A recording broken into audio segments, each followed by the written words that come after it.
자, 오늘 주신 말씀을 가지고 저는 설교 제목을 불확실할 때도 하나님을 신뢰하기 이겁니다. 오늘 주신 말씀이 내용은 좋은 것 같은데 조금 좀 이해하기가 쉽지 않은 부분이 있을 거라 생각합니다. 어쨌든 전반적인 그 분위기를 보게 되지면은 시적인 표현이지만은 하나님께서는 이렇게 하셨다. 그것을 온전히 받아들여서 나는 이렇게 살겠다라는 다짐하면서 그게 쿵쾅쿵쾅하면서 뭔가 힘을 느껴지고 행전하는 그런 모습입니다. 그런 모습인데요. 자, 이렇게 되기까지는 쉽지 않은 부분이 있을 거라 생각되어집니다. 사람들이 제일 좋아하는 것은 내가 주인되고 내가 인정받고 내가 원하는 것이 성취되는 걸 제일 좋아합니다. 근데 어린아이들을 이렇게 보다 보면은 엄마와 같이 가다가 갑자기 어디에 가게에서 자기 눈에 띄는 게 보였습니다.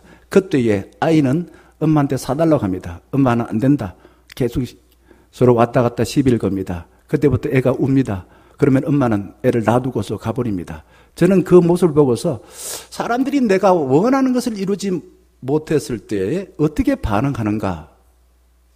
여기에 따라서 그 사람의 마음의 성숙도를 알 수가 있는 것 같아요. 신앙인이라는 것은 하나님의 꿈을 나의 꿈으로 알고 그 꿈을 그냥 알기만 하는 것이 아니라 십자가를 지는 것과 같은 고난을 당하면서도 하나님의 꿈을 내 꿈으로 이루어내는 사람. 좋은 말 같지요? 이게 이제 신앙인이라 이거죠. 내가 원하는 걸 이루는 삶이 아니라 하나님의 꿈을 나의 꿈으로 받아들여서 어렵더라도 그것을 이루어내는 삶을 살아가는 것이 신앙인이다. 우리 청년 가족들이 그렇게 살면 좋겠습니다. 저의 모친이요, 산골 가난한 가정에서 이렇게 고민을 많이 했대요. 새 아이를 낳았는데 이거 어떻게 키우나 그런 고민을 하면서 늘 새벽마다 하나님께 기도를 했다고 합니다.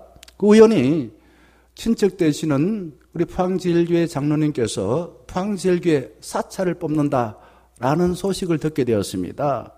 그때 모친은 옳으니 하나님께서 우리 가족을 먹여주시고 우리 세 자녀를 공부시킬 기회다라는 것을 깨달아 알고 아버지는 시골을 떠나기를 싫어했습니다.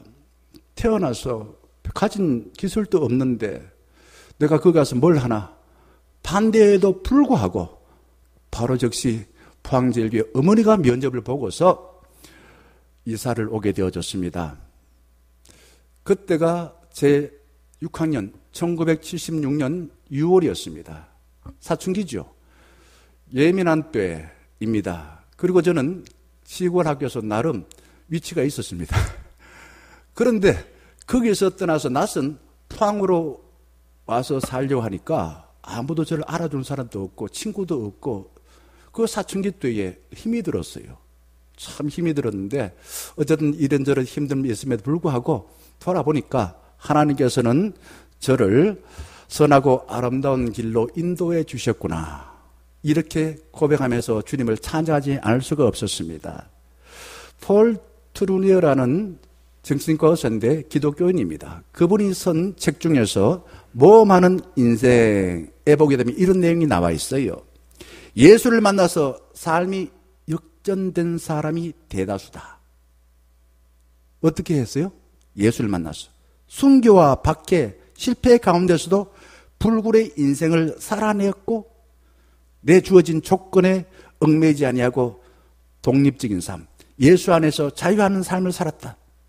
어떻게 해서 이렇게 살았나? 중요한 것은 우리가 주님의 말씀을 듣고 주님이 우리를 부르실 때 모든 위험 부담을 감수하고 과감하게 직면하여서 나를 온전히 주님께 맡긴 것이다. 그럴 때 그거 가능하다 이거죠. 그래서 인생을 한마디로 이렇게 요약하고 있습니다. 하나님이 지휘하시는 대로 따라 움직이는 모험이다.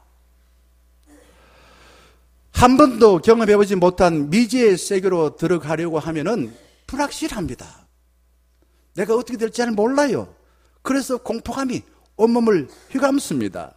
그러나 하나님은 어떤 경우에도 우리를 버리시지 아니하시고 선하고 아름답고 풍성한 것들을 주신다 라고 성경에서 말합니다. 이걸 내가 신뢰할 수 있냐 없냐에 따라서 공포심이 사라지고 낯선 곳에서도 불확실한 상황에서도 우리의 삶을 살 수가 있는 거예요.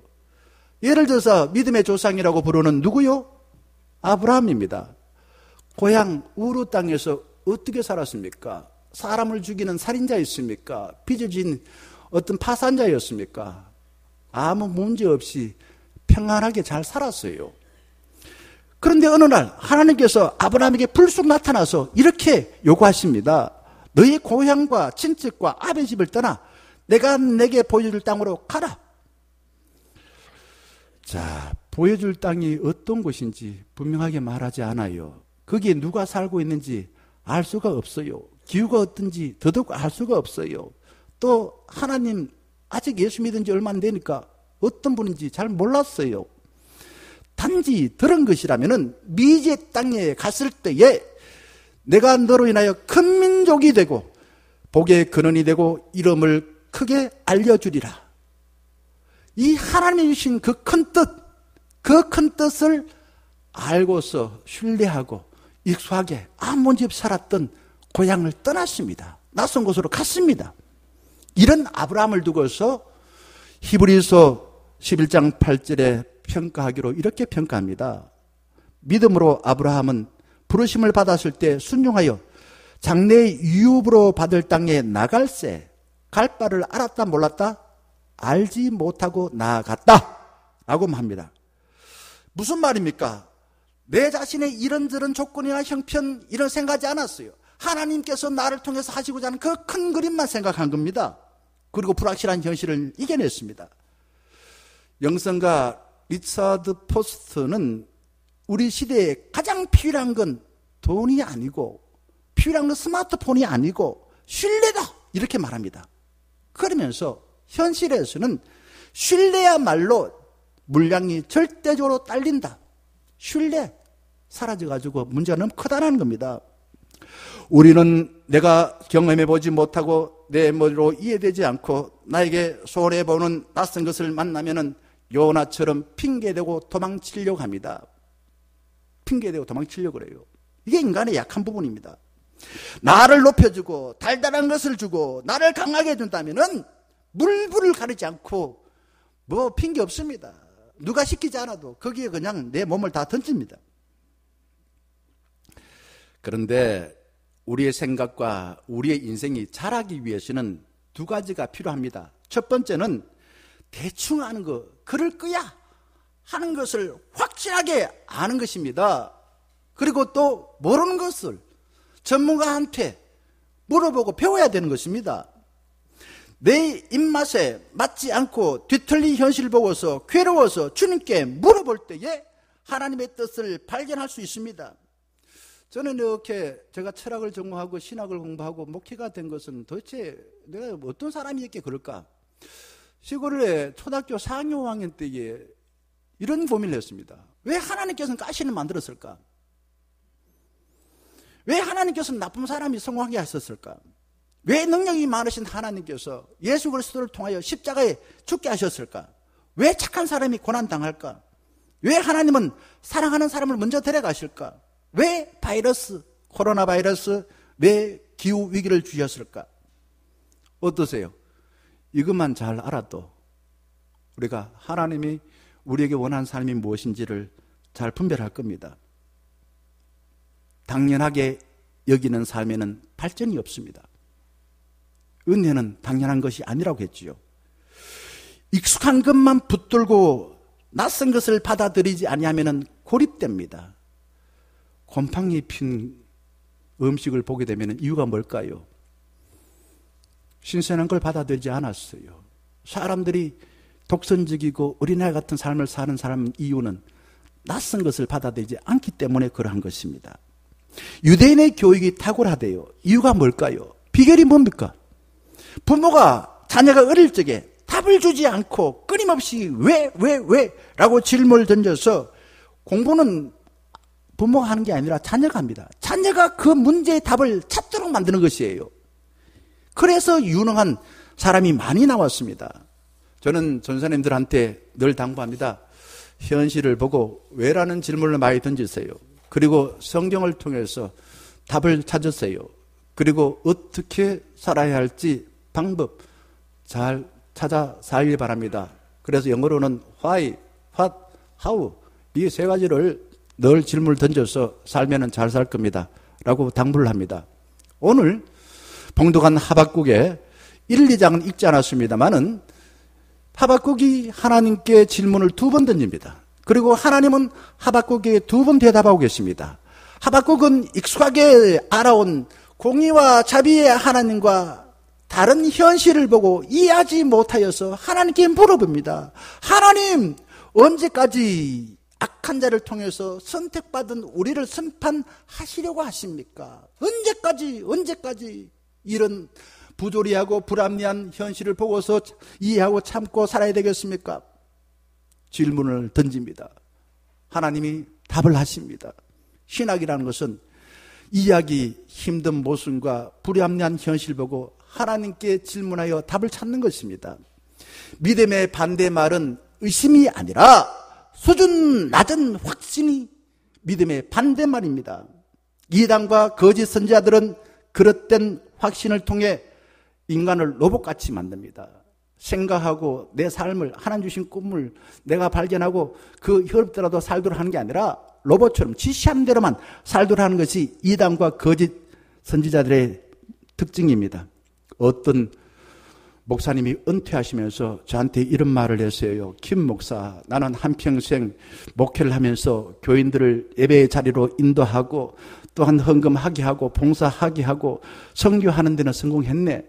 그런데 성도들의 모난 성격을 바꾸는 데는 실패했네. 저도 그럴까 봐 두렵습니다. 왜 그럴까? 설교를 어떤 설교를 했을까? 목회를 어떤 목회를 했을까? 저는 한번 돌아봤습니다. 제 일은 아니지만은 한번 생각을 해봤어요. 그렇구나. 현대 지식은 사람을 변화시키는 것이 아니라 자기를 위대한 사람, 능력 있는 사람, 교만한 사람으로 만들어서 그냥 포악하게 만들구나. 그런 생각이 들었어요. 하지만 설교는 다릅니다. 하나님의 약속과 일을 우리도 이 땅에서 하나님을 신뢰하여 재현하는 삶을 살아라. 이게 설교의 내용이에요. 하나님을 신뢰하여서 내 삶을 그렇게 살아라 이거죠. 그거를 이야기하는 게 설교입니다. 하박국은 1, 2장에서 하나님의 계획을 자기 잘 몰라서 자꾸만 물음표를 던집니다. 물음표를 2번 던져요. 2번 던지다가 3장에서는 이제 물음표가 무슨 표로 바뀌었을까요? 느낌표 2번으로 바뀌는 내용입니다. 그래서 찬양하고 있어요. 1절 보게 되면은 여기에 시기온옷에 맞춘 선지자 하박국의 기도다. 시기온옷이 뭔가? 이거는 어떤 교회 안에서 이루어지는 리듬이라 이거죠. 강남 스타일 이렇게 이야기 하듯이 교회 스타일 이렇게 하는 것처럼 뭔가 이렇게 행진하는 그런 음표라고 말할 수가 있습니다. 자, 내용을 봤을 때 이 분위기가 어떨까? 성도들이 하박국의 기도에다가 곡조를 붙여서 노래를 만들어서 박수 치면서 행진하듯이 기도하는데 그것이 찬양처럼 그렇게 기도하더라. 그런 내용입니다. 기도가 뭡니까? 기도는 찬양이 뭡니까? 찬양이라는 것은 이거예요. 찬양은 우리의 기도에다 곡조를 붙인 것이 찬양인 것입니다. 이거 주신 말씀 보게 되면은 그래요. 기도라는 것은 이런 거구나. 하나님께서 쿵짝 무슨 네 박자라고 어떤 가수가 이야기하던데 하나님이 우리한테 쿵 그러는 거야. 하나님의 계획이. 그럼 우리는 그것이 어떤 내용인지 알고서 짝 하면 좋겠지요. 그러나 하나님을 신뢰하여서 하나님이 쿵 하면 우리는 짝 하는 거. 이게 기도다 이거죠. 예전에 제가 하비 콕스가 쓴 하나님의 혁명과 인간의 책임이라는 책 읽고서 아주 오래전에 대학 다닐 때 읽었는데 그 책이 저한테는 깊이 각인되어 있습니다. 그래서 내용을 보게 되면 그래요. 하나님께서 이 세상을 창조하셨다. 그리고 구속하시기 위해서 예수를 보내셨다. 또한 악이 창궐할 때는 심판하신다. 심판의 궁극 목적은 화해다. 이 네 가지를 이야기하고 있습니다. 이게 주님의 일이에요. 주님의 일을 알고서 우리 성도들은 하나님 신뢰하여서 이루어달라고 짝하며 기도하고 찬양하는 것입니다. 주님이 하신 일을 알고서 기도하며 찬양할 때에 놀라운 일이 일어난다. 제가 지난 주간에도 어떠한 분의 그 강의를 듣다가 그래요. 하루에 찬양만 한 번, 10번만 해봐라. 그러면 우리의 삶에 놀라운 기적이 일어날 거다. 라고 이야기해요. 왜? 찬양은 단순한 기분 좋게 하는 게 아니에요. 기분도 좋게 하지만은 하나님의 하실 일들을 알고 내가 이해하지 못했는데 이해하고서 내가 그렇게 하겠다는 마음이 생깁니다. 그러니 내 삶에 놀라운 일이 일어나는 거죠. 2절 말씀에 이렇게 시기 온옷에 맞춰서 하박국에 기도하며 찬양할 수 있는 비결이 뭔가? 이렇게 말합니다. 내가 주께 대한 소문을 듣고 놀랐는데, 주께 대한 소문이 뭔가? 뭐 옛날에 뭐 여성분들이 우물가에 가면은 뭐 동네방네에 소문 듣는 거 그런 소문인가? 사람은요, 생각지 못한 엄청난 일을 만나게 되면은 문제가 눈을 가려서 마음이 캄캄해집니다. 어릴 적에 숨바꼭질 많이 하지 않았습니까? 술래는 어김없이 눈을 가려야 됩니다. 눈을 가리면은 세상이 보입니까? 안 보입니까? 안 보이죠. 뜻밖의 문제를 만나게 되면은 마치 눈을 가리고 태양이 없다고 생각하는 것과 똑같은 현상이 나타난다는 겁니다. 하지만 문제에서 잠시 떨어져 가지고 보게 되면은 그게 죽고 사는 문제가 아니라 그 다음부터는 하나님께서 나를 통해서 뭘 하기를 원하실까 이런 생각이 들고 그러고 나면은 주변이 보입니다. 마음이 환해져요. 뜻밖의 문제, 내 마음을 덮쳐서 캄캄할 때 기도하면은 기도라는 것은 문제에서 잠시 떨어지는 겁니다. 그러면 하나님이 하신 일을 생각나져요. 그러면 마음이 환해집니다.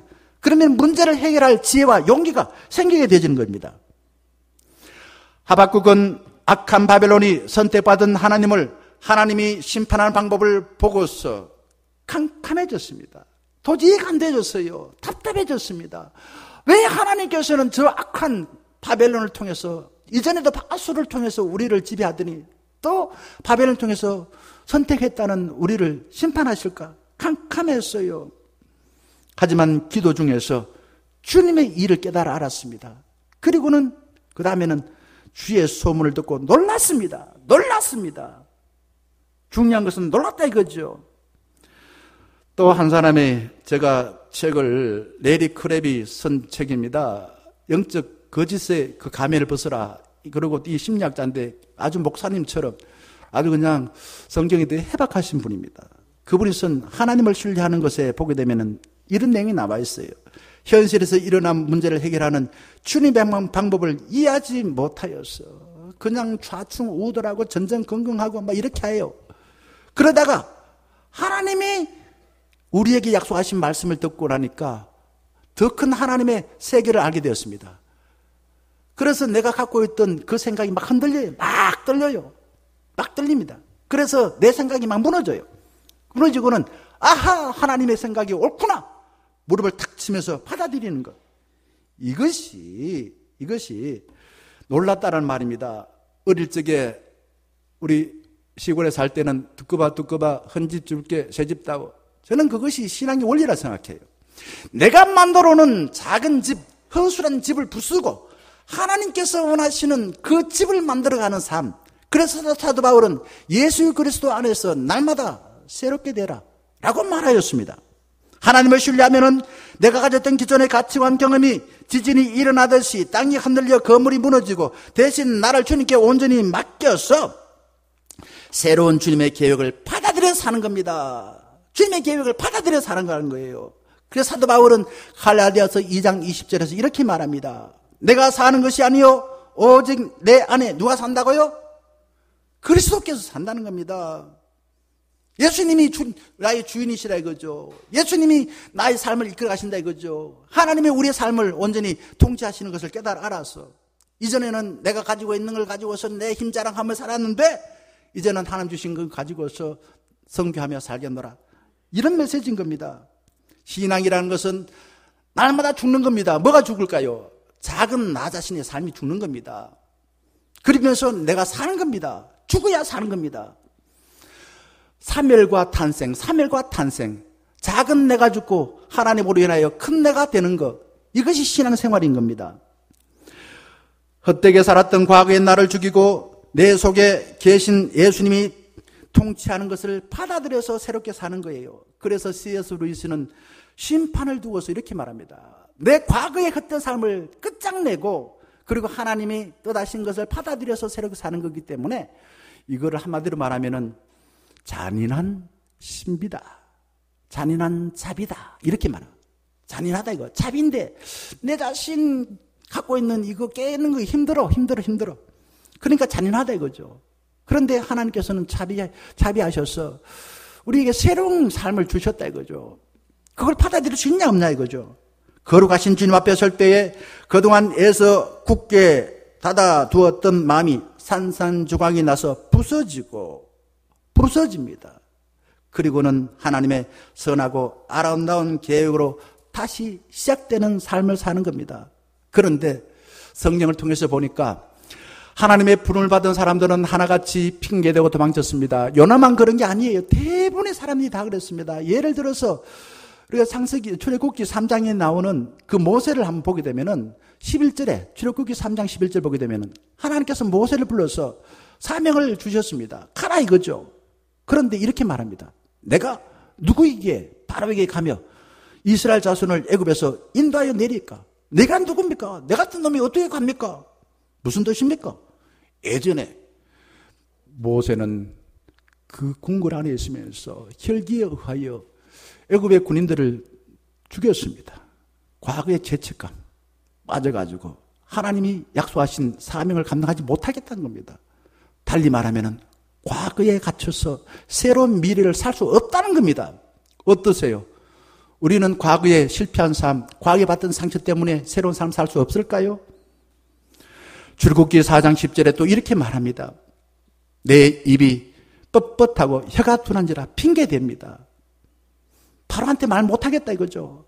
핑계대면 도망칠 궁리를 합니다. 자, 그러면은 이사야서 보게 되면은 6장에 이런 내용이 나옵니다. 하나님의 영광이 성전에 가득합니다. 그때 이사야가요, 누가 옆에서 기도하시오, 찬양하시오, 뭐 회개하시오 이렇게 말하지 않았습니다. 자발적으로 세 번이나 말합니다. 거룩하다, 거룩하다, 거룩하다 소리칩니다. 그리고 문지방이 막 흔들립니다. 연기가 꽉 찼습니다. 그때에 자기가 나는 못합니다. 하나님 보내주신 일은 못합니다. 라고 열등함에 빠져서 거부했던 이사야는 사라집니다. 이제는 누가 보일까요? 자기에게 부르셔서 사명 주신 하나님만 보입니다. 그때 이사야에게 이렇게 고백합니다. 화로다 나여 망하게 되었도다. 못한다고 말했던 열등감 망했다 이거죠. 나는 입술이 부정한 사람이요, 하나님의 뜻을 받아들이지 않는 부정한 사람이요, 나는 입술이 부정한 백성 중에 거주하면서 만군의 여호와이신 왕을 배웠음이로다. 왕이신 하나님이 내 얼굴에 배웠고 내 마음에 완전히 다가왔다 이거죠. 그걸 만났다 이거죠. 그러고 난 뒤에 이렇게 이야기합니다. 6장 8절 보게 되면은 하나님께서 그의 부정한 입술을 숯불로 다 지져줍니다. 그러자 못하겠다고 말했던 이사야가 내가 여기 있습니다. 주여 나를 보내주시옵소서. 주여 나를 보내소서, 나를 보내주소서. 신대원 3학년 때 졸업하기 전에 많이 불렀습니다. 경건회 때. 악을 골짝 빈들에도 복음 들고 가오리다. 그런데 졸업하고 보니까 지방에 신대원 졸업생들 거의 안 내려왔더라고요. 저만 저기 울산 내려가 있더라고요. 내가 여기 있습니다. 어디든 보내달라 이거죠. 근데 아마 서울만 하나님께서 원하시는 것 같아서 서울에 많이 남아있더라고요. 구약의 선지자나 또한 예수님의 어머니 마리아, 베드로, 믿음의 사람들은 주님의 말씀을 듣고 저급한 하나님, 저는 저급한 하나님을 생각해요. 하나님인데 지가 만들어놓은 하나님, 지가 생각한 하나님, 그것으로 인해서 오만한 영혼을 가졌습니다. 그런데 말씀을 듣고 하는 가운데에 그 영혼의 딱딱한 껍질이 깨어졌습니다. 그러면서 하나님 마음이 그 영혼 깊은 곳에 침투해 들어왔습니다. 그러자 아멘 주 예수여 나를 보내주시옵소서. 주님의 뜻대로 해주기를 원합니다. 기뻐하며 희망하면서 내가 가졌던 그 작고 그리고 부패하고 부정했던 오염 덩어리였던 마음이 깨어지고 주님만 보입니다. 그래서 세상과 나는 간고 듣고 구속한 주만 보이도다. 찬양하는 것과 똑같은 것입니다. 이제 하박국은 다 알지 못하는 주님의 일을 신뢰하여서 재촉합니다. 이렇게 말합니다. 주는 주의 일을 이 수년 내에 부응하게 앞서서. 이게 무슨 말인가? 이게 건축할 때 뭐 내거는 슬로건인가? 그거랑 조금 달라요. 주의 일이 뭔가? 건축 아니에요. 주의 일은 공의로우신 하나님이 악한 바벨론을 들어서 타락한 유다를 심판하신 뒤에 그 바벨론 그냥 놔두지 않아요. 그냥 하나님의 도구일 뿐입니다. 그 악하고 강한 바벨론을 하나님께서 엄중하게 심판하겠다는 이게 주의 일인 것입니다. 하박국은 주의 일을 깨달아 알고 신뢰하여서 그냥 하나님 시간에 맡겨두지 말고 제가 바라건대는 빨리 이루어주세요. 수년 내에 부응하게 주시옵소서라는 말은 하나님이 하신 일이지만은 빨리 이루어주면 좋겠습니다 라고 간청하고 있습니다. 주님의 뜻을 이루소서. 하늘의 뜻이 땅에서 이루어지이다. 마라나타. 이런 내용인 것입니다. 하나님 뜻을 아는 사람들이 그 뜻이 지금 나를 통해서 이 땅에 이루어달라는 겁니다. 내가 알지 못하지만은 악한 현실을 하나님 뒤집어 주세요 라고 기도하는 것입니다. 그 다음 말씀 보게 되면은 진노 중이라도 긍휼을 잊지 마옵소서. 여기 진노 중이라는 것은 주의 일을 통해서 바벨을 통하여 선택받은 이스라엘이 심판받는 겁니다. 그게 진노예요. 그 중이라도 긍휼을 베풀어 달라고 기도하고 있습니다. 긍휼이 뭡니까? 긍휼이 뭡니까? 하나님, 우리 엄마의 마음같이 우리에게 자비를 베풀어서 우리 허물을 용서하시고 하나님 하시고 있는 일들을 깨달아 알아서 나도 주의 일에 참여하게 해주세요. 이런 메시지인 것입니다. 저는 이걸 이제 긍휼이라는 것을 성경이 이렇게 몇 군데 한번 찾아보니까 하나님의 은혜를 입은 사람들은 다 그렇게 이야기했더라고요. 다 진노 중이라도 은혜를 베풀어 주옵소서. 누가복음 17장 13절에 나병 환우가, 마태복음 15장 22절 가난안 여인이, 또한 마가복음 10장 47절 맹인 바디메오가 다윗의 아들 주 예수여 우리를 불쌍히 여기소서. 저는 바라자면은 어떤 경우에 위급한 일을 만날 때마다 이렇게 짤막하게 기도하시면 좋겠습니다. 하나님의 아들 주 예수여 나를 불쌍히 여겨 주소서. 하나님의 아들 주 예수여 나를 불쌍히 여겨 주옵소서. 여기에서 불쌍이라는 것은 긍휼입니다. 영어로는 compassion입니다. Passion of Christ 이렇게 했는데 이게 뭐냐 이게 이 뜻은 이겁니다. 우리가 당하는 고통을 하나님께서 보시고 마음이 참 아프시지요. 그러니 우리의 허물과 죄는 다 없애주시고 하나님이 원하시고자 하는 선한 일을 회복해 주세요. 이게 요구하는 겁니다. 이게 이제 긍휼이라는 것을 우리 인간이 잘 이해하기 어려워요. 하나님 마음을 잘 이해하기 어렵습니다. 그래서 이 어원적으로는 히브리어로는 긍휼과 어머니의 자궁과 같다는 겁니다. 자, 인간이 하나님 마음을 이해하려 그러니까 최고로 적합한 부분이 그 부분이 되겠죠. 똑같진 않지만은 그래도 그걸 통해서 하나님 마음을 알 수 있다는 겁니다. 어머니가 자궁에 어린 생명을 잉태합니다. 참 이게 신비롭지요. 그 10달 동안 아이를 갖고 있습니다. 그러고 난 뒤에 어떻게 아이를 보호합니까? 무조건 막 아무거나 먹고 싶은 거 다 먹고 뭐 없는 데 다 다닙니까? 안 그래요. 나쁜 소리 안 들려가라고 아이한테 혹시나 폐가 될까 싶어서 나쁜 음식 잘 안 먹습니다. 나쁜 생각 잘 안 하려고 애를 씁니다. 그리고 10달 되어서는 어떻게 아이를 출산합니까? 살을 찢듯이 살을 찢는 고통을 당하면서 아이를 낳습니다. 거기서 끝나지 않습니다. 내 몸에서 나온 아이니까 본능적으로 내가 힘들음에도 불구하고 아이가 울면은 아기가 또 뭐 기저귀가 뭐 그냥 젖으면은 자다가도 벌떡 일어나서 그냥 갈아주고 먹여줍니다. 이게 엄마예요. 엄마입니다. 저는 이것만 사람만 그런 게 아니에요. 짐승도 그런 걸 봤습니다. 어릴 적에 시골에 있으면서 소가 송아지를 낳고 난 뒤에 모습을 보게 되면요, 그게 사람이 얼씬거리면은 소가 씩씩거립니다. 자기 새끼 막 괴롭힐까 싶어서 막 씩씩거려요. 그 근처에 아무도 못 오게 합니다. 이 내용이 또한 우리가 솔로몬의 재판을 통해서 알 수가 있습니다. 솔로몬 재판 두 여인이 나옵니다. 한 여인은 가짜 어머니고 한 여인은 진짜 엄마입니다. 자, 왕이 재판을 잘 못하니까 이렇게 조치를 취했습니다. 아이를 칼로 가지고서 반쪽을 내라. 그래서 두 사람 공평하게 나눠주라 라고 말했습니다. 그러자 가짜 엄마는 어떻게 반응합니까? 미동도 하지 않습니다.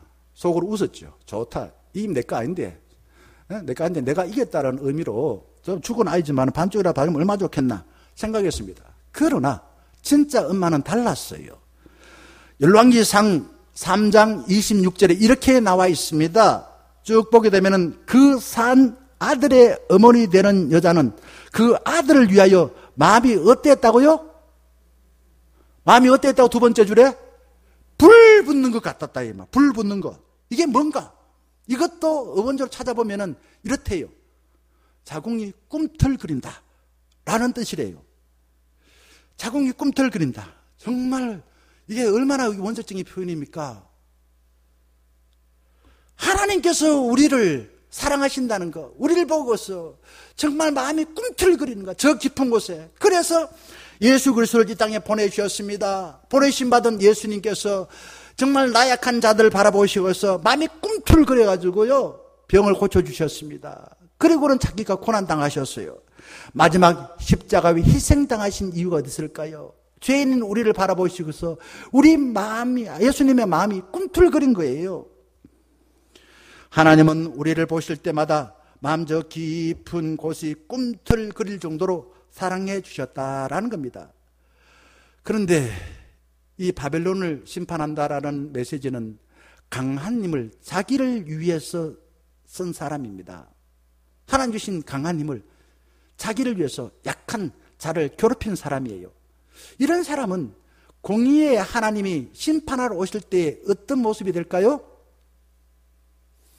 제가 옛날 신대원 할 때 이런 찬양을 많이 불렀습니다. 주께서 왕위에 오르신다 무서워 숨는 자 그 누군가, 이런 찬양입니다. 그래요.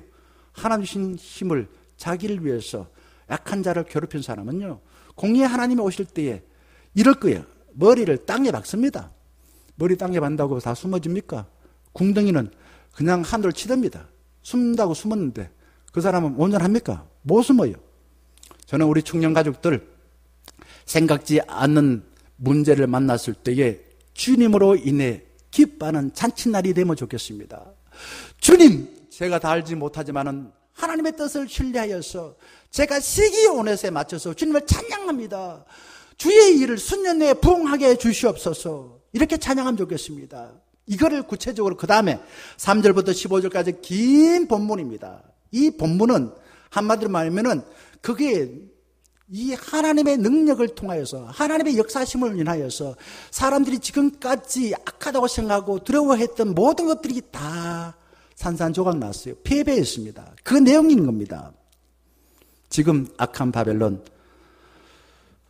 선택받은 이스라엘 백성들이 핍박받았습니다. 하박국은 이런 현실을 보고서 너무 혼란스러웠습니다. 그러나 과거에 하나님께서 우리 민족을 애굽에서 출애굽시키지 않았는가? 기획을 되새겨냅니다. 이걸 상기라고 말합니다.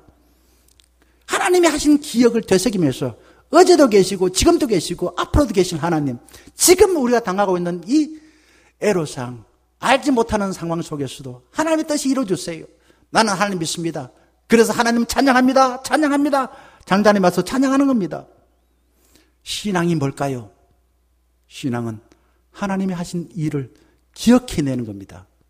내 당하고 있는 억울한 심정, 분노, 상처, 이런 것에서 하나님과 꼰대가 안 되었고, 문제 때문에 뭐 해가 안 보여가지고 손 가리고 있는데 손을 안 치우고 자꾸 하나님 없다 없다, 해가 없다 없다 이렇게 말하는 거 똑같다 이거. 신앙 그게 아니에요. 그때 하나님 하신 일을 기억해내는 겁니다. 하나님께서 옛날에 바벨론과 산과 바다와 달과 해 열방들 심판하신다고 신뢰하고 기뻐하며 찬양하고 있습니다. 이걸 우리 민족 가운데도 한번 생각해 보세요. 우리는 일본보다 적다고 생각했습니다. 그런데 코로나 이후에 우리나라도 힘이 있구나라는 걸 알게 되었습니다. 옛날에 1960년대, 1600년대 우리가 한번 명랑해전, 노랑해전, 그때에 우리는 군수, 물자, 그리고 군인들 절대적으로 열세였습니다. 그런데 이순신 장군이 탁월한 실력으로 일본을 물리친 겁니다. 그만 생각하면 어때요? 용기가 생기지 않습니까? 과거에 열악한 상황에서도 강한 적을 물리치는 생각을 하면은 우리가 용기가 생긴다는 거예요. 우리 교회 예배당에서 주님을 만났던 그날, 그때 기억해내고 지금 또 살아내야지. 역경을 만나서도 굴복하지 않고 이겨내야지. 라는 그런 용기가 생기면 참 좋겠습니다. 이거를 3절에서 5절까지 보게 되면은 과거에 출애굽한 역사를 상기합니다. 그리고는 하나님 지금 또 우리와 함께 하셔서 그 뜻을 이루어주세요. 그겁니다. 그러면서 두려움에 빠져 절망하던 사람들이요, 백성들이요, 하나님의 나타나심으로 인하여서 팡파르를 울리면서 기뻐하는 것입니다. 4절 보게 되면은 이거는 창조주 하나님의 권능을 말하고 있습니다. 5절 보게 되면은요, 바로의 그 교만한 것을 깨트리기 위하여서 여기에 뭐 보게 연병이 나옵니다. 연병. 이게 그죠? 전염병이란 말합니다. 이 10가지 재앙 내렸지 않습니까? 첫째, 둘째, 셋째, 넷째 모세가 그 10가지 재앙을 노려서 그 완악하고 교만하였던 바로의 마음을 무너뜨립니다. 결국은 황복하지요. 그게 이제 6월절을 통해서 나타나는 일입니다.